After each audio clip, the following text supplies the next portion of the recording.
Mo kwam from na Black Media. Abuja enchaye na aye helicopter crash bi ekoso man Ghana man nam so me hwere mpanifo bibli na abuja e ba sa no na Ghana e ho sese bi omanya security expert abrochirifo ebeboa Ghana fo no mutimi yehwehwemu hunu ade potin ekoso e ma plane crash ne ba na impo body no kwaye fa so asebi omudi hia sanko nhyewu na abuja mene wo kasa idi ensem bia babonten a about 70 to 80% of ne ekoso no oma yehwehwemu ehunu ade a ekoso na abuja emu awramo pa ye sesei pa nete de a ene ye wasembo ne popa wo man Ghana mu na enura eye ejakwabena ene eye security expert bi edi nkomo ewo ho ewo man Ghana mu a wode afutu sem bebere ede the cause of sa plane crash no ekoso ane ensem de abusia o makam bia me person ka me kwaji nchiremu ni afoforo kan ebesisi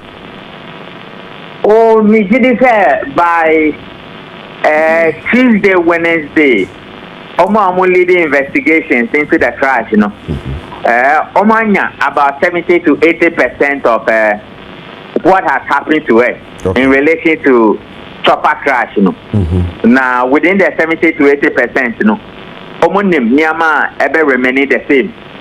Say onye and result means as a result of investigation outcome. Now omonim egg angles are better. Now to degree to which it will exchange or it will change, they are also aware. Mejidi say it was that briefing and a call cabinet on Friday, on Thursday, and a president can say as a result of that briefing, let's ask for some level of expertise into some areas of investigations now. And so we can say investigations it is wrong. Internal investigations, from the security agency in line with what we do as investigators, Omanya almost about 70 to 80% of what has happened to us. So, Okasa, you hear international support and SABIA, international assistance. No natural day, woman never be sure I didn't move and I say one more bed important. Okay, and such investigations, were various components. DNA na no, and yet DNA kwana by other advanced forensic examinations on the body. And no was South Africa. And this is international support. Now within the security and investigation point of view, and surprising and out of order. Say other countries or certain specific expertise and speciality or Mombrabebois. Yes, I hear Ghanaian from your police crime scene department, any individuals like Richard Kumado. Yes, you have to come brain to some other country, not just in Africa, across the group. Results are it came out to be said that is the result. And see a normal thing. Say individuals with specialized techniques and expertise, and as a countries of more specialized expertise, in times of distress and in times of emergencies, ubefre say omobebwa. Na omoba and no stress from beginning to the end. And see my example, issue ne happen from day 1 to day 3. The investigators say Omo consider all the facts. All the facts were considered. Then all the factual points were analyzed. From day 4 to Thursday, another Friday, yesterday, another Wednesday, they examine all the core elements associated with the crash. And on the moment, about 70 to 80% of the outcomes. In doing so, they benchmark their results against regional and international practices. And see, you find Americans number. Government can the particular area the bemo. But so let's say almost starting Monday. Monday and they will hold a meeting. They will hold a meeting with the investigators on the ground. Normal creating what we call the timeline and the catchable areas. Now every area be Ghanaian investigators okay. Now everything will tell them what we did and what was the outcome. Normally, three things: they verify to confirm, they authenticate the truthfulness, then they will ascertain the genuineness of what it is. So almost within the timelines, there will be meetings among themselves. Technical officers never any investigation in Ghana. So almost they will hold a meeting, your friend the exit meeting, meeting on the report before it will be submitted to Ghana government. And see, Osha, we can say from day 4 coming, they will do an examination of the core elements of associated parts to the crash. DNA, any forensic now we are South African, it is part of the examination. Now there be a friend communication verification. Then investigative methodology now you see both manual, you see scientific, now you see quantitative and qualitative analysis and answer approaches. Then you also carry Nyamana amount for any the history or name a friend of presumptuous assumption. Now I create scenarios, scenario A, scenario B, 2, 3, 4, 5, 6. And so each one of them will give you an outcome. A more outcome, then you benchmark it against regional balance and international practices. It gives you the result in a simple manner. And see, this is what we have done and this is where we are. Obi Bakasa, uko social media. Na we can eba ne sa no a affect nhwehwemu a empanyifo. No, investigators, they are not politicians. We don't have the energy to be politicians, and we don't really care what politicians say or what political stooges say or their surrogates. The only constituency we have is the state, and the state is only our constituency. If you see we eating with MPP or we eating with NDC, that is food, but the state is our constituency, and that is what we signed to do, and that is what we are willing to die for. And when we die and you put the Ghana flag on it, that is the reward we have until we meet again in heaven. So we don't really care about what somebody is saying and what somebody is not saying. There were particular groups of instances, and I said, Nyama Amafobeka, your friend of presumptuous assumptions. Now you're creating scenarios. And so most of Nyama Amafobeka no na sharp. And so we don't really hear about those things. We can see them on social media, but we don't consider them at all. Obi Bakasa debris no, and I bring a question see no. Nyama ho do esem say to me ka de ahwehwemu no. Ebi no temper with it. And see, for purposes of public education and awareness creation, as a nation, preparedness in managing national crisis is not just poor, but a very bad, and it lacks merit. And see, society is evolving, population is growing, the total number of people using the Air Force base and the Air Force craft is growing. So one year now you don't revise your preparedness, you are likely to have issues such as the one year coming. And your known part is there. Time now crashing happy year no. We have later difficulties in locating the debris, and the villagers now overdo offense. But after the military got there, our bodies need descending to the ambulance right to Kumasi. You can testify.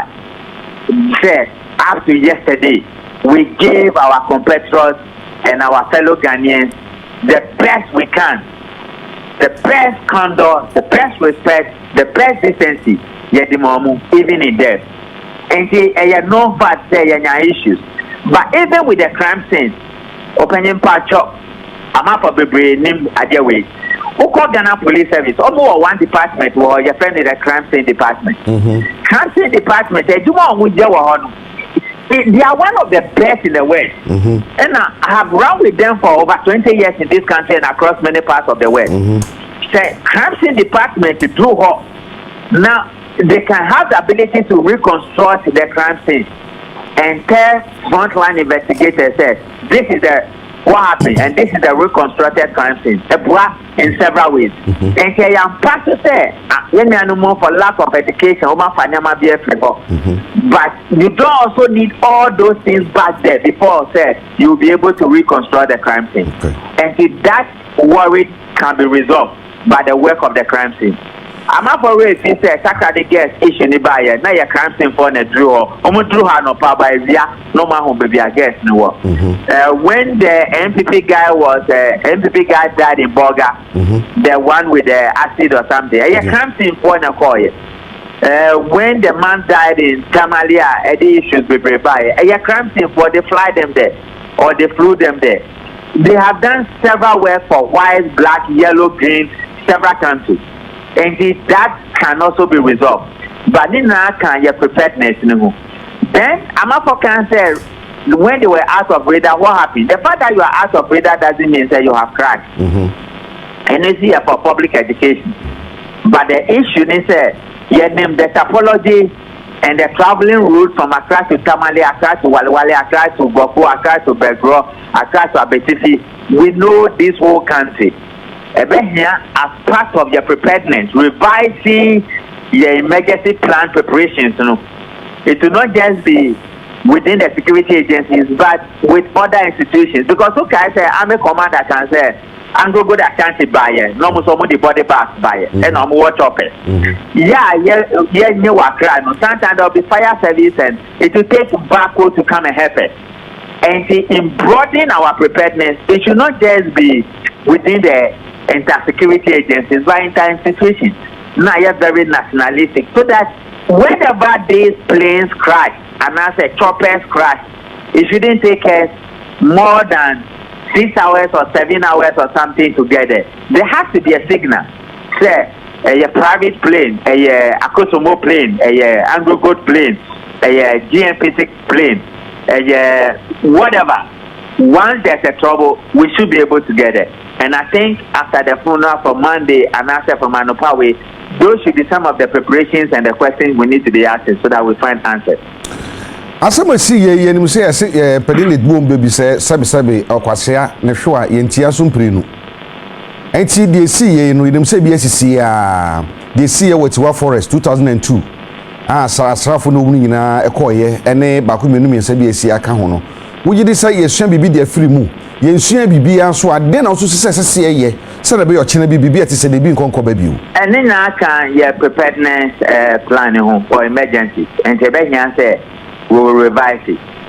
Now I get more concrete in terms of challenges because today society is growing. Many things are happening. The Air Force is lifting more VIP, VVIPs, and civilians, and they are doing several things and yet purely military. And to the sense that politicians do not develop their rules, they are using the Air Force more. To the extent that politicians will not provide for the Air Force, they only be talking plenty when there's a matter such as this. To the extent that politicians will steal every money in this country and become more richer than the security agencies, you are likely to have some of these problems. To the extent that politicians will not develop any emergency plan or any hospital in this country, there are times when the military takes people who are sick and fly them all over the place. So a politician who controls the budget and yet the military and not the security agencies. And that is the discussion we need to be having so that they will do it a little bit more. Other than that, we might be creating problems for ourselves. Oba komado nanka besi meja kwama akwam na wo so de mamefa ne kra no se tuyemfo kire de yenye ekoba se bi akwanhie beti se bibi se si a akwanhie bi si BBC a ye manfo ye won potem ho no a ye ben ho no e de ne sese ye se na be ya ye nko temper with evidence betumi aboa for investigations.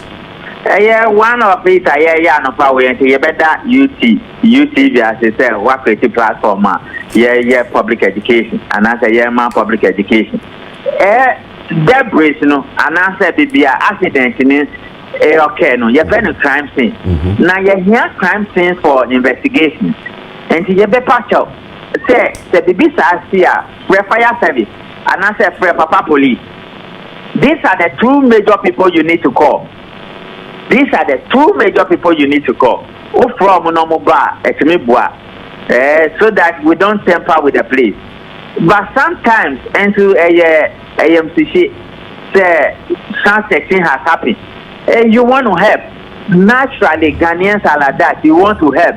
And so sometimes out of the need to help, then you might be doing certain things wrongly. Because it is true that sometimes you might be doing the right thing wrongly. And now you might be doing the wrong things rightly. And see, this is the two scenarios that sometimes it affects us.